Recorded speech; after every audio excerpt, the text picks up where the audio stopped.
छ भनेर चाहिँ यहाँ सो गरिरहेको छ। र यसपछि यहाँ माथि यसमा गएपछि हैन हजुरले यसमा गएर चाहिँ यहाँबाट पनि हेर्न सक्नुहुनेछ यसरी चाहिँ हैन जुन हैन हाम्रो गाउँघरतिर चाहिँ अब हुन्छ नि त यसरी हराइसकेपछि हैन यताउता यो चाहिँ हेर्नलाई एकदमै सजिलो इजी हुन्छ यो चाहिँ हैन यहाँबाट र यसबाट पनि हजुरले चाहिँ यहाँ हेर्न सक्नुहुनेछ हैन। आजको भिडियो रहेको छ हराएको मोबाइल कसरी भेटाउन सकिन्छ त। हराएको मोबाइल हामीले सजिलै भेटाउन सक्छौँ र कसरी भने हामीले चाहिँ आफ्नो मोबाइलको केही सेटिङहरू चाहिँ इनेबल गरेको हुनुपर्छ है त। ती सेटिङहरू चाहिँ हामीले इनेबल गरेको हुनुपर्छ र के हजुरले पनि ती सेटिङहरू इनेबल गर्नुभएको छ त? यदि गर्नुभएको छैन भने आउनुहोस् आज यो भिडियोमा जानौँ है त। र यसको लागि सबैभन्दा पहिले हामी सेटिङमा जानुपर्ने हुन्छ हैन र सेटिङमा क्लिक गर्नु होला र सेटिङमा क्लिक गरिसकेपछि यहाँ देख्न सक्नुहुन्छ iCloud भनेर रहेको छ यसमा क्लिक गर्नु होला र यसमा क्लिक गरिसकेपछि यहाँ चाहिँ हजुरले देख्न सक्नुहुनेछ हैन फाइन्ड माई भनेर अप्सन रहेको छ यो अप्सनमा क्लिक गर्नु होला र यो अप्सनमा क्लिक गरिसकेपछि यहाँ रहेको छ फाइन्ड माई आइफोन भनेर रहेको छ हैन यसमा क्लिक गर्नु होला। यसमा क्लिक गरिसकेपछि यो तीनवटै अप्सनलाई चाहिँ यहाँ अन गरिदिनु होला यसरी अन गरिदिनु होला। यो तीनवटै अप्सनलाई चाहिँ इनेबल गरिसकेपछि यहाँबाट ब्याक आउनु होला र यसरी ब्याक आइसकेपछि हामी फेरि सेटिङमै आउँछौँ र सेटिङमै थोरै स्क्रल डाउन गर्नु होला र सेटिङमा आइसकेपछि हामी स्क्रल डाउन गर्नुपर्ने हुन्छ हैन। यहाँ रहेको छ प्राइभेसी एन्ड सेफ्टी भन्ने अप्सन रहेको छ यो अप्सनमा क्लिक गर्नु होला र यो अप्सनमा क्लिक गरिसकेपछि यहाँ रहेको छ लोकेसन सर्भिस भनेर रहेको छ यसमा क्लिक गर्नु होला र यो अप्सनमा क्लिक गरिसकेपछि यहाँ चाहिँ लोकेसन अन हुनुपर्ने हुन्छ हैन यसरी यसलाई चाहिँ लोकेसनलाई इनेबल गरिदिनु होला र इनेबल गरिसकेपछि थोरै स्क्रल डाउन गर्नु होला हैन रहेको छ फाइन्ड माई भनेर रहेको छ यो अप्सनमा क्लिक गर्नु होला र यो अप्सनमा क्लिक गरिसकेपछि व्हाइल युजिङ द एप भनेर रहेको छ यो अप्सनमा क्लिक गर्नु होला है त। यो अप्सनमा क्लिक गर्नु होला र यो अप्सनमा क्लिक गरिसकेपछि जुन यो लोकेसनलाई पनि हजुरले इनेबल गरिदिनु होला। यति इनेबल गरिसकेपछि यहाँबाट ब्याक जान्छौँ हामी र ब्याक गइसकेपछि ब्याक जानुपर्ने हुन्छ हैन यसरी ब्याक गइसकेपछि हामी होम स्क्रिनमा गए र यसरी हामी होम पेजमा आइसकेपछि हामीले चाहिँ माथि जुन कन्ट्रोल सेन्टर रहेको छ यो कन्ट्रोल सेन्टर चाहिँ यसरी ओपन हुनु हुँदैन है त। यसरी चाहिँ हाम्रो मोबाइल लक लागेको समयमा पनि यसरी कन्ट्रोल सेन्टर चाहिँ अन हुन्छ भने यहाँबाट पनि केही एक्सेसहरू लिन सक्छन् हैन सकिन्छ र यसको लागि चाहिँ हामीले यसलाई पनि अफ गर्नुपर्ने हुन्छ र यसलाई अफ गर्नको लागि हामी सेटिङमा जानुपर्ने हुन्छ हैन र सेटिङमा गइसकेपछि थोरै स्क्रल डाउन गर्नु होला र स्क्रल डाउन गरिसकेपछि यहाँ देख्न सक्नुहुनेछ फेस आइडी इन पासपोर्ट रहेको छ यो अप्सनमा क्लिक गर्नु होला र यो अप्सनमा क्लिक गरिसकेपछि हजुरको फोनको पासवर्ड चाहिँ यहाँ इन्टर गर्नुपर्ने हुन्छ हैन यसरी इन्टर गर्नु होला र इन्टर गरिसकेपछि हजुरको यस्तो इन्टरफेस खुल्छ यसमा चाहिँ थोरै स्क्रल डाउन गर्नु होला र यसरी स्क्रल डाउन गरिसकेपछि यहाँ चाहिँ हजुरले देख्न सक्नुहुनेछ कन्ट्रोल सेन्टर भनेर रहेको छ यो कन्ट्रोल सेन्टरलाई चाहिँ अफ गरिदिनु होला। यो कन्ट्रोल सेन्टर यदि अफ गरिसकेपछि हजुरको फोन लक लागेको समयमा चाहिँ जुन माथि कन्ट्रोल सेन्टर चाहिँ अन हुँदैन है त। कन्ट्रोल सेन्टर अन हुँदैन त्यहाँ चाहिँ कहिलेकाहीँ हाम्रो फोन हराइहाल्यो भने हैन हाम्रो फोन लस्ट भयो भने चाहिँ हामीले कसरी लोकेसन ट्र्याक गर्ने र कसरी चाहिँ हाम्रो मोबाइल कुन ठाउँमा छ भनेर कसरी थाहा पाउन सकिन्छ त।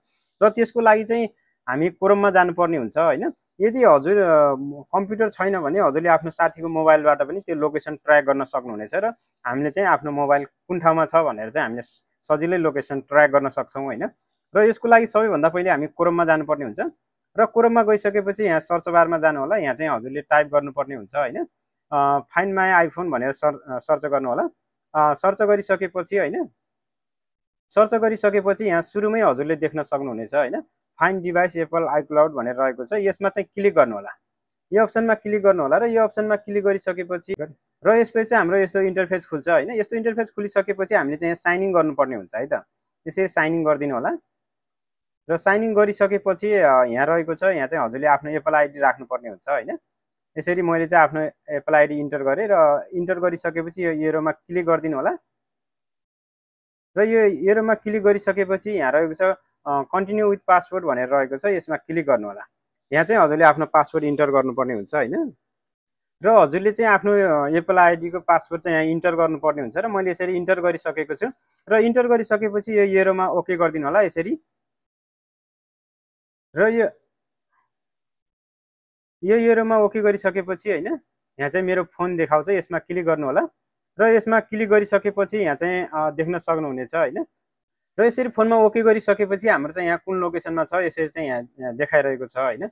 मेरो चाहिँ यो लोकेसनमा छ भनेर चाहिँ यहाँ सो गरिरहेको छ।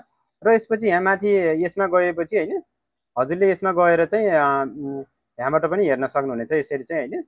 जुन हैन हाम्रो गाउँघरतिर चाहिँ अब हुन्छ नि त यसरी हराइसकेपछि हैन यताउता यो चाहिँ हेर्नलाई एकदमै सजिलो इजी हुन्छ यो चाहिँ हैन यहाँबाट। र यसबाट पनि हजुरले चाहिँ यहाँ हेर्न सक्नुहुनेछ हैन। यसमा चाहिँ हामीले यसरी जुम गरेर चाहिँ यहाँ हेर्न सकिन्छ हैन। र अर्को कुरा यो रह्यो भने र अब चाहिँ हामी यहाँ रहेको छ यहाँबाट चाहिँ हामीले साउन्ड पनि दिन सक्छौँ है त। जुन यो रहेको छ प्ले साउन्ड रहेको छ योबाट चाहिँ हामीले साउन्ड पनि पठाउन सक्छौँ। जुन फोनमा जस्तै हजुरको वरिपरि हराइरहेको छ भने त्योमा साउन्ड बजेर चाहिँ हजुरले सजिलै त्यहाँबाट पनि थाहा पाउन सक्नुहुनेछ हजुरको फोन चाहिँ त्यही नजिकै छ भने चाहिँ है त। नजिकै छ भने यहाँबाट हामीले साउन्ड पनि दिन सक्छौँ हैन। अनि यहाँ चाहिँ लस्ट आइफोन भनेर रहेको छ यसमा क्लिक गर्नु होला। लस्ट आइफोनमा क्लिक गरिसकेपछि यहाँबाट नेक्स्ट गरिदिनु होला हैन। नेक्स्ट गरिसकेपछि हजुरको चाहिँ यहाँ फोन नम्बर इन्टर गर्नुपर्ने हुन्छ। हजुरको जुन मोबाइलमा फोन नम्बर छ त्यो फोन नम्बर चाहिँ यहाँ इन्टर गर्नु होला। र यसरी आफ्नो नम्बर हानिसकेपछि यहाँ चाहिँ हजुरले हैन एउटा मेसेज पनि पठाउन सक्नुहुनेछ हैन।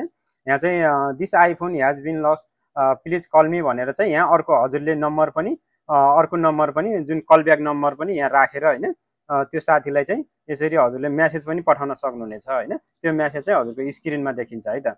यहाँबाट यसरी पठाउन सकिन्छ भने अर्को रहेको छ यसरी यहाँबाट साउन्ड पनि दिन सक्छौँ है त। हामीले हजुरको नजिकै हराइरहेको छ हैन कोठामा हराइरहेको छ या अलिकति नजिकै कहीँ हराइरहेको छ भने हामीले यहाँबाट साउन्ड पनि दिन सक्छौँ।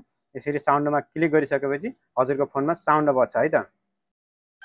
यसरी चाहिँ हाम्रो फोनमा साउन्ड बज्छ है त। मेरो चाहिँ यसरी फोन यहीँ नजिकै छ हैन। र यसरी चाहिँ मेरो फोनमा चाहिँ यसरी साउन्ड बजिरहेको छ हैन।